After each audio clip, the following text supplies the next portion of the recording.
Bonjour à tous, ravi d'être là avec vous, dans un contexte encore une fois qui est particulier, mais je suis quand même extrêmement positif parce que je crois que c'est certainement une des premières fois qu'on arrive à avoir autant de monde du monde de la banque et de l'assurance autour d'un webinar.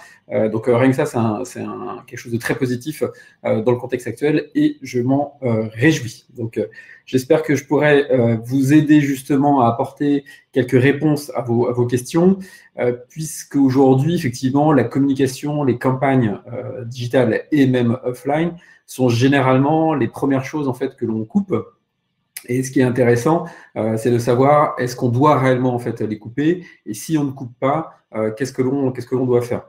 Donc on va évoquer durant une trentaine de minutes justement la façon dont on peut maintenir sa communication, dont on peut utiliser et exploiter tout de même les opportunités, puisqu'on va le voir tout à l'heure, il y a énormément d'opportunités en fait en termes de performance. Et l'idée ensuite, c'est après ces quelques tips, c'est de pouvoir échanger en fait avec vous si vous avez des questions, bien évidemment, sur tout cela. En deux mots, qu'est-ce que l'on fait chez Handvoice? On aide les marques, que ce soit donc des annonceurs classiques de tous les secteurs, du retail, etc., à faire de l'acquisition en fait, de nouveaux clients. Donc notre focus est vraiment sur cette génération de nouveaux clients au meilleur coût. Donc ce qu'on appelle en fait le haut de tunnel versus un bas de tunnel avec du retargeting par exemple. Et l'idée derrière ça, en fait, c'est d'exploiter le meilleur de la technologie, donc l'IA et le machine learning, pour arriver justement à aller chercher ces nouveaux clients au meilleur coût et dans une logique, on en reparlera certainement tout au long de cette présentation, dans une logique en fait responsable, puisque clairement là on est à un point de rupture sur la publicité où je pense effectivement que les pratiques vont énormément évoluer en fait dans les prochains mois grâce à cet événement, si on peut voir ça comme quelque chose de positif. Deux, trois mots sur la structure. Donc, on est vraiment une boîte dédiée en fait à l'IA appliquée au marketing et à la publicité. C'est 25 experts et du marketing et de l'IA. On a levé plus de 5 millions d'euros. On a plus de 80 clients. On a eu énormément de récompenses en fait justement sur cette innovation. Donc, c'est vraiment une boîte de techno d'IA appliquée en fait à la publicité. Sur le secteur banque-assurance, on a pu lancer des campagnes avec un certain nombre en fait, d'acteurs, donc que ce soit du GMF aujourd'hui, qui est l'un de nos principaux partenaires, le comparateur assurance, la Société Générale, United Credit, etc. Donc c'est un secteur qu'on connaît très bien, à côté d'autres secteurs comme effectivement par exemple le retail lié à la mode ou à la maison, avec qui on travaille énormément aussi. Impact du Covid, j'imagine qu'en dehors de votre situation, de notre situation en fait, personnelle, votre activité a été fortement impactée par le Covid. J'ai essayé de mettre des chiffres derrière pour essayer de quantifier et de matérialiser effectivement l'impact que l'on a aujourd'hui.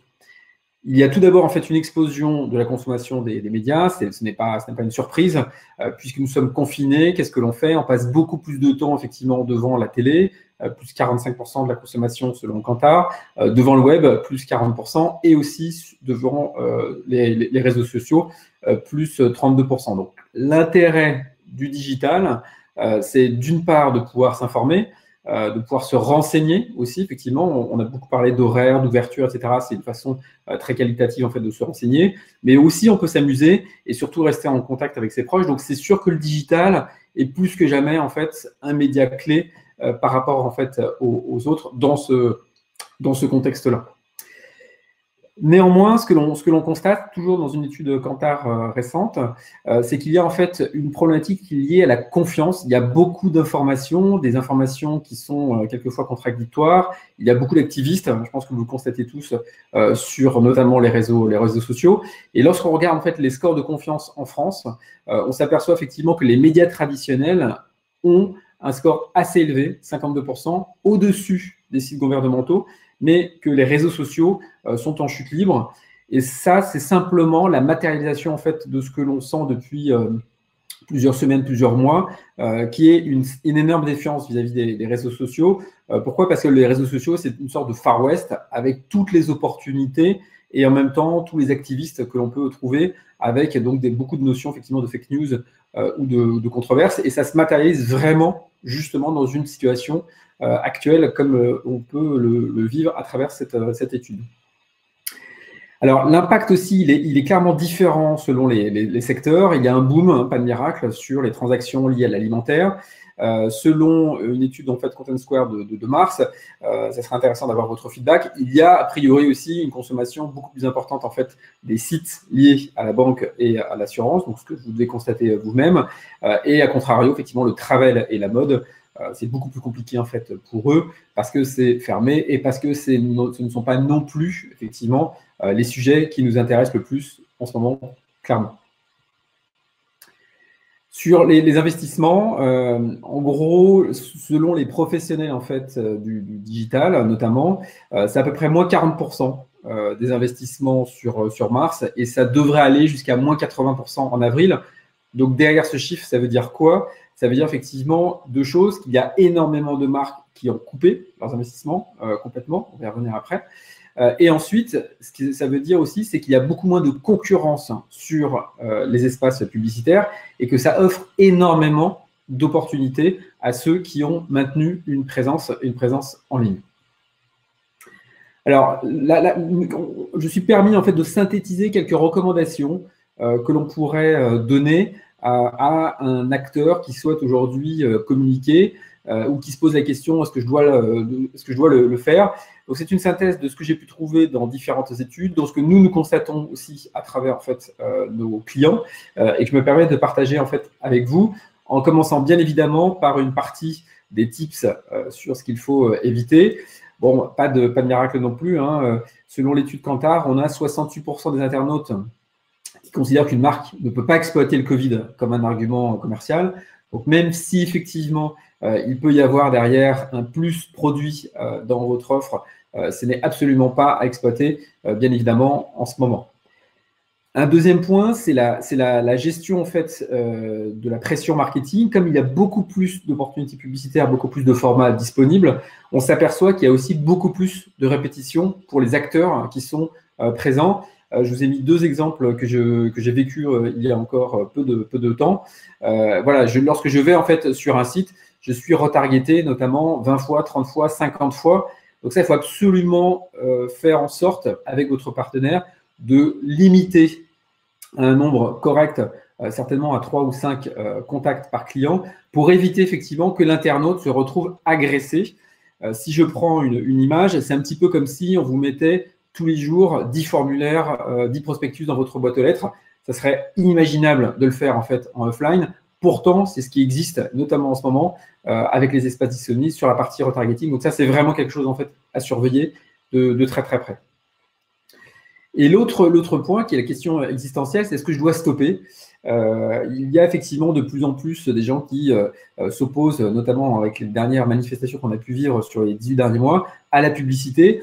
Et en fait, sur cette étude Kantar, on s'aperçoit qu'il n'y a que 8% des consommateurs qui demandent donc aux marques de stopper leurs actions de communication. Donc ce 8%, en fait, il est très faible. Il n'est pas beaucoup plus élevé, effectivement, de ce qu'on a pu constater sur les derniers mois lors de ces manifestations. C'est vraiment, en fait, une petite partie de la population, encore une fois, ces activistes que l'on voit très présents sur les réseaux sociaux. Mais effectivement, il n'y a aucune demande des consommateurs, en fait, à stopper. Et c'est d'autant plus important de ne pas stopper parce que stopper, ça a deux impacts. D'une part, ça limite l'impact que vous avez créé à travers tout ce que vous avez pu engager dernièrement. Et surtout, ça renforce les concurrents qui, eux, n'ont pas stoppé. Donc vraiment, stopper, ce n'est pas du tout la solution. Ce qu'il faut, c'est adapter. Et c'est ce qu'on va essayer de voir maintenant. Alors, à essayer, je l'ai mis justement en intermédiaire entre à éviter et à faire. C'est toute cette partie, en fait, qui est très, je pense, proche de certains secteurs, peut-être moins clairement sur la banque et l'assurance, qui est justement sur cette capacité à utiliser l'humour, notamment dans des situations qui sont très, très anxiogènes. On s'aperçoit qu'à travers l'étude Kantar, on n'a que 28% des internautes qui demandent aux marques d'éviter le ton humoristique. Donc, finalement, c'est très peu.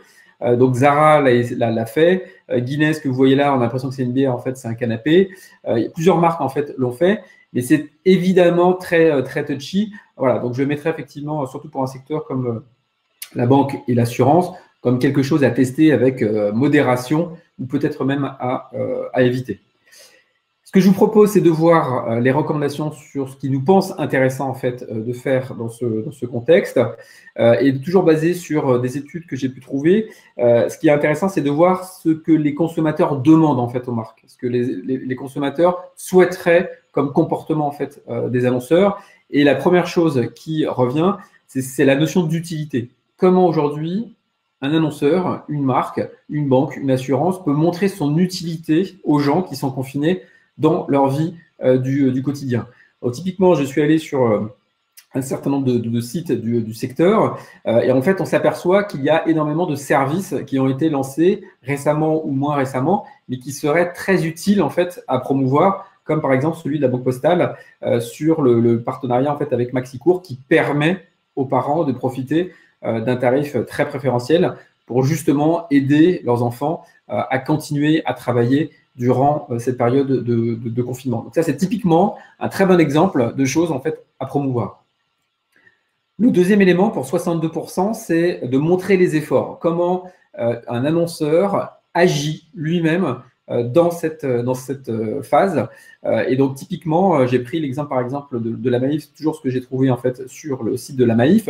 La Maïf, en fait, redonne une partie des primes qui ne sont pas utilisées, entre guillemets, parce qu'il y a moins d'incidents, il y a moins d'accidents. Donc, c'est 100 millions en fait, d'économies qui sont reversés aux sociétaires. Et typiquement, ça, c'est un très bon geste en fait pour les sociétaires, pour les clients. Mais effectivement, ça serait pris comme une utilisation en fait de la situation en acquisition. Donc ça, c'est quelque chose que je ne conseillerais pas. Par contre, le partenariat qui a été mis en place en fait pour la livraison à domicile, notamment pour les personnes qui sont en difficulté, ça, c'est un très bon exemple de choses que l'on pourrait utiliser justement pour une communication active en ce moment. Un troisième point, c'est cette notion de ton. On parlait tout à l'heure d'une situation anxiogène. Le ton rassurant, c'est justement une façon de détendre un petit peu l'atmosphère. Et donc, c'est quelque chose qui est très important en fait pour les internautes. Donc, on ne doit pas être commercialement agressif en ce moment. On doit être rassurant pour 59% d'entre eux. Et donc, typiquement, une initiative que j'ai trouvée intéressante chez AXA. Voilà, il y a bien sûr une participation en fait d'AXA dans les actions liées au Covid, qui est une participation en fait financière, qui est plutôt corporate. Donc, je ne conseille pas d'exploiter bien évidemment cet impact-là. Par contre, il y a la mise à disposition d'un site de téléconsultation, ce qui est énormément utile et la façon dont c'est présenté. La télécommunication, c'est simple comme bonjour. Effectivement, ça permet de rassurer les gens sur la capacité justement à trouver un médecin tout en restant chez eux. Et j'ai trouvé ça effectivement très pertinent de la part d'AXA. Voici d'autres exemples de choses que l'on trouve aujourd'hui. C'est L'Oréal qui a créé en fait une cellule pour répondre aux questions des femmes et des hommes sur la pilosité, sur le soin du cheveu, etc. Ça, c'est une très bonne façon pour une marque, L'Oréal Paris, en fait, d'accompagner ses clients dans cette période de confinement. Nike a lancé des défis entre des sportifs de haut niveau et puis des gens comme vous et moi pour essayer de les battre. C'est éminemment smart de leur part parce que ça permet effectivement de valoriser à la fois leurs sportifs, leurs équipements et en même temps de maintenir justement ce lien avec les confinés. Ou même chez Cdiscount, un autre exemple plus proche de nous, où il y a effectivement en fait des cours et des cuisines de décoration, etc., qui vous permettent en fait de profiter justement de l'expertise. Donc, ce qui est réellement important dans tout ce que l'on voit là, c'est cette notion justement de valeur. Voilà. Aujourd'hui, plus que jamais, il faut communiquer sur les valeurs de la société, les valeurs de l'annonceur, les valeurs de la marque, beaucoup plus en fait que sur les offres. C'est clairement ce que les gens attendent. Hashtag utilité, transparence, empathie, c'est exactement ce que les consommateurs attendent. Et là, il y a clairement en fait des opportunités puisque les consommateurs sont aussi en demande de services. Il y a une opportunité également, c'est de prendre du temps pour mieux connaître en fait les prospects. Ça, c'est quelque chose que l'on a fait justement il y a quelques semaines en fait avec un de nos partenaires Magimix, où on a étudié le comportement en fait des internautes avant et après leur visite en fait justement sur le site de Magimix. Qu'est-ce qu'ils font réellement? Et l'idée, c'était de challenger justement, on va dire les réflexes, les intuitions, le fruit des études du marketing et de voir, voilà, vous pensez que vos clients sont tel ou tel persona, est-ce que c'est réellement le cas lorsque l'on étudie exactement ce qui se passe sur votre site en amont et en aval? Et ça, typiquement, ça a permis en fait de trouver un persona qui n'avait pas été du tout identifié par les équipes marketing de Magimix et de pouvoir compléter justement ces personas afin de développer un nouvel axe de communication. Ça, c'est des sujets que l'on pratique maintenant de plus en plus et qui sont très intéressants parce que du coup, ça permet de mieux comprendre les internautes et ce qui va faire le lien avec cette slide-là, de mieux les cibler. Plus que jamais, la notion de segment aujourd'hui explose complètement. Le segment, c'est mettre quelqu'un dans une boîte. Il est intéressé, il n'est pas intéressé, c'est un homme ou c'est une femme, il est CSP+, ou pas, etc. On peut bien imaginer que dans un contexte comme le Corona, cette notion de segment, de mise en boîte de quelqu'un, alors que toutes les situations sont complètement personnelles et individuelles, voilà, ça va voler en éclats. Chez Envoy, c'est vraiment quelque chose déjà que l'on a en tête depuis le début, en fait, puisque nous, ce qui nous intéresse, c'est l'individu. Ce n'est pas le segment, ce n'est pas un groupe de personnes, c'est l'individu. Chaque individu est vraiment typique à ses propres besoins, ses propres attentes, à ses propres comportements. Et plus que jamais, en ce moment, voilà, il faut vraiment éviter de gérer sous forme de segment, de mettre les gens, de penser qu'ils sont comme ça et qu'ils vont se comporter comme ça. Et il faut passer à un ciblage, à une analyse, à une compréhension qui est complètement individuelle.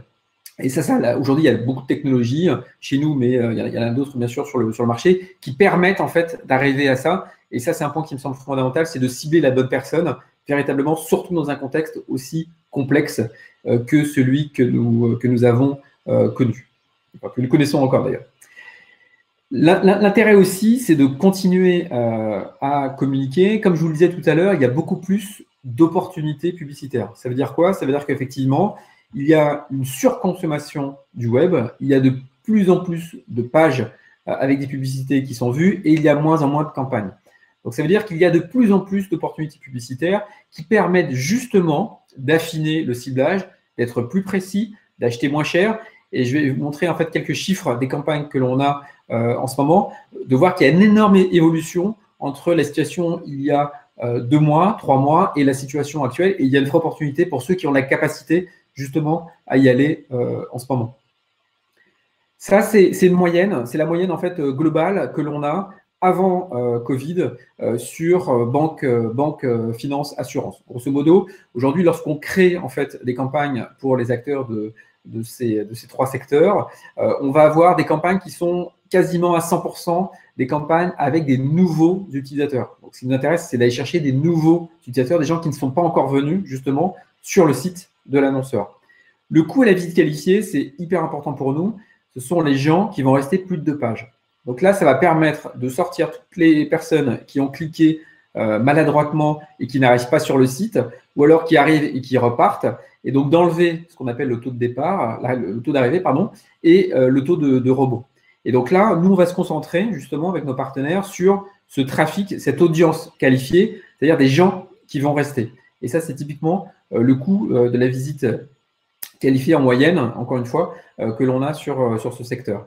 Et le CPL, c'est un KPI que vous devez très bien connaître. Donc, c'est le coût par lead. Généralement, c'est un formulaire sur votre secteur. En moyenne, encore une fois, en mélangeant banque, finance, assurance, on arrive à des choses autour de 39 € avant Covid. Ça, c'est ce qu'on obtenait donc avant cette période-là. Et voici quelques chiffres sur ce que l'on connaît actuellement, spécifiquement, justement, si j'ai pris là le secteur de l'assurance. On a aujourd'hui une diminution qui est très nette du CPL. En janvier, on était à 30 € du CPL. On était à 14 € en février. On sentait déjà les choses venir. De l'autre côté, en fait, on a vu très clairement des changements. On est à 7,50 € en fait en mars et on est à 4,30 € en fait au mois d'avril. Donc sur un volume qui est plus important, parce que du coup les annonceurs avec qui on travaille ont mis plus d'argent justement, plus d'investissement en ce moment. Donc c'est pas une question effectivement on va dire d'étroitesse du volume. Maintenant c'est vraiment une question de performance supplémentaire. Pourquoi? Parce que le taux de transformation, comme vous pouvez le voir, en fait a quasiment doublé. On avait un taux de transfo de 3,3 en janvier, il est à 6,4 au mois d'avril. Et puisqu'il y a plus d'inventaire publicitaire, le prix des CPM ont très fortement chuté, moins 35%. En moyenne, on achetait à 34 centimes en janvier, en programmatique, et on est à 22 centimes en avril. Donc, in fine, pour les annonceurs, que ça soit, et on constate exactement la même chose dans tous les secteurs d'activité que l'on suit, dans le retail, dans la mode, etc. Pour les annonceurs, effectivement, qui peuvent encore annoncer, clairement, c'est une opportunité énorme parce qu'effectivement, vous pouvez faire 5 à 10 fois plus efficace avec le même investissement. Donc, plus que jamais, plus que de stopper et de renforcer vos concurrents, c'est justement maintenant où il faut être en fait actif tout en suivant les recommandations que j'ai pu vous synthétiser justement précédemment. Donc, en synthèse, justement, voilà ce qu'il faut éviter. Essayer, je pense que sur un secteur comme la banque et assurance, ça me semble un petit peu touchy. Pourquoi pas sur d'autres secteurs, bien évidemment. Et par contre, à faire, voilà, en gros, c'est une synthèse. C'est vraiment cette notion de communication sur les valeurs, beaucoup plus que sur les offres. Il faut revenir en fait aux fondamentaux. Comment une société accompagne les gens, contribue justement à l'activité de la société. Ça semble, c'était fondamental. On le sentait arriver sur les derniers mois et c'est plus que fondamental maintenant. J'espère que ça le sera également dans les prochains mois post-Covid. Profitez-en pour mieux comprendre, mieux appréhender les besoins de vos clients. Et justement, dans ce contexte-là, vous avez la capacité en fait de mieux cibler et donc de toucher de manière plus efficace vos consommateurs sans les perturber dans leur consommation. Voilà, j'ai essayé de synthétiser tout ce qui me semblait important de prendre en compte justement pour vos campagnes de communication actuelles.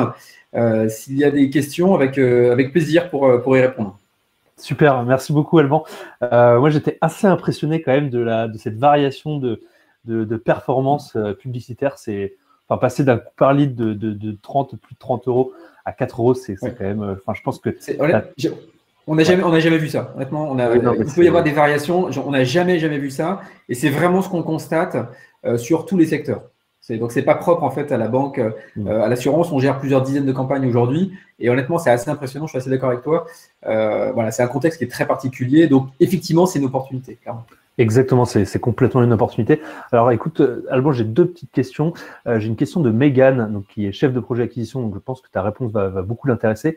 Qui demande, mais étant donné que les personnes sont moins intentionnistes, notamment sur l'assurance, est-ce finalement rentable de faire de la publicité en ce moment? Alors, c'est justement pour ça que j'ai pris donc ça va bien tomber le secteur de l'assurance, donc la slide qui est juste avant. Ça, c'est le secteur de ce qu'on constate en fait sur tous nos annonceurs assurances en ce moment. Donc, la réponse, elle est éminemment oui. Et on voit justement pourquoi, parce qu'encore une fois, les conditions d'achat sont meilleures, clairement, et parce que les taux de transformation sont nettement meilleurs. Et ça, c'est une raison relativement simple. On a tous du temps. Donc, aujourd'hui, qu'est-ce que l'on fait? C'est ce que je mettais en fait en préambule. On va échanger avec ses proches, on va se renseigner sur le Covid, etc. Mais aussi, on va s'informer. Et typiquement, moi, c'est ce que je suis en train de faire en ce moment pour la fourniture en fait d'internet à la maison. En gros, c'est quelque chose que j'ai sur un post-it sur mon frigo depuis 6 mois. Je n'avais pas le temps en fait de regarder ça. Et ben aujourd'hui, j'ai le temps justement un peu plus de pouvoir regarder les différentes offres. C'est exactement ce qui se passe en fait sur la banque et l'assurance. Il y a un challenge énorme avec l'arrivée des néobanques. Tout le monde commence à entendre parler. Les néo-assurances, etc. C'est justement une occasion en ce moment que les consommateurs ont pour regarder, s'informer, se renseigner et donc potentiellement quitter un acteur pour un autre. Ouais, tu as complètement raison et je pense aussi que c'est vraiment aussi post-contexte de crise que aussi ça va se jouer et les marques qui auront joué le jeu, on va dire, et qui auront été présentes en fait sur toute cette période de confinement auront du coup forcément derrière beaucoup plus de visibilité, beaucoup plus de business à générer finalement. Oui, c'est exactement ça. Et la relation avec les consommateurs, elle sera aussi différente. En gros, encore une fois, c'est comme dans la vie de tous les jours, il y a les gens qui sont présents dans les mauvais moments et les gens que vous ne voyez plus du tout qui reviennent après.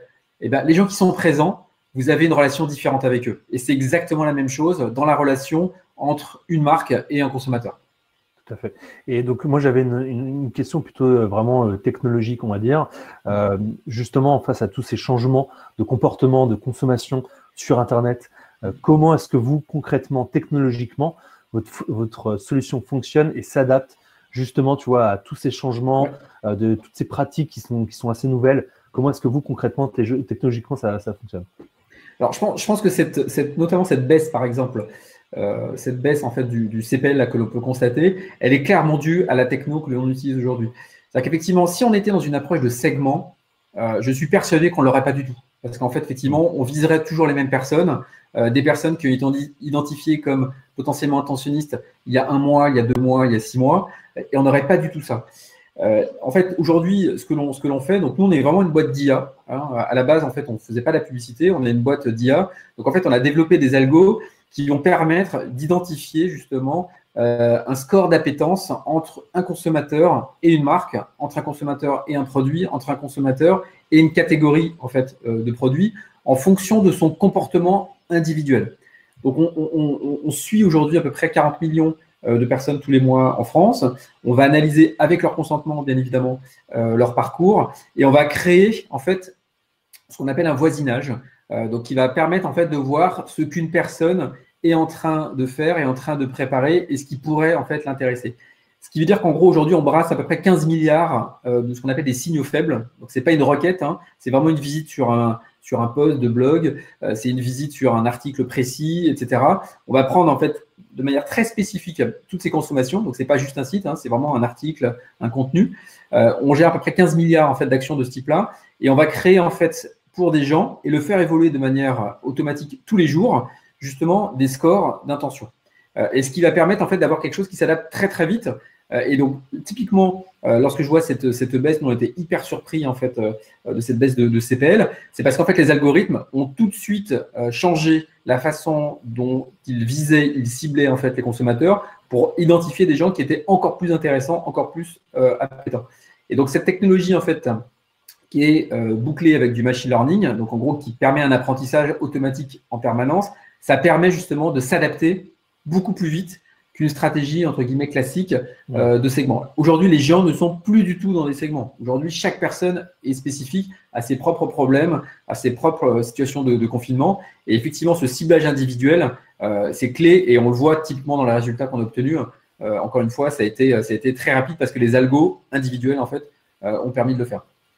Très clair, merci Alban. On a le temps de répondre à vraiment une toute dernière question en quelques mots. S'il te plaît, Alban, est-ce que tu peux du coup nous donner votre modèle d'attribution?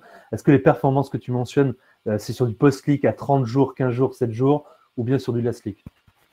Oui, alors en fait, nous, on est en haut de tunnel. Donc, le haut de tunnel, ce n'est pas du last click. Parce que le last click, effectivement, va être récupéré par des acteurs qui sont bas de tunnel, type le retargeting. Nous, notre job, en gros, c'est d'apporter des gens qui ne viennent pas en fait sur le site de l'annonceur. Donc, le last click, on ne travaille pas du tout en last click parce qu'effectivement, on va avoir sinon les acteurs du retargeting qui vont utiliser justement les gens qu'on a identifiés comme intéressants.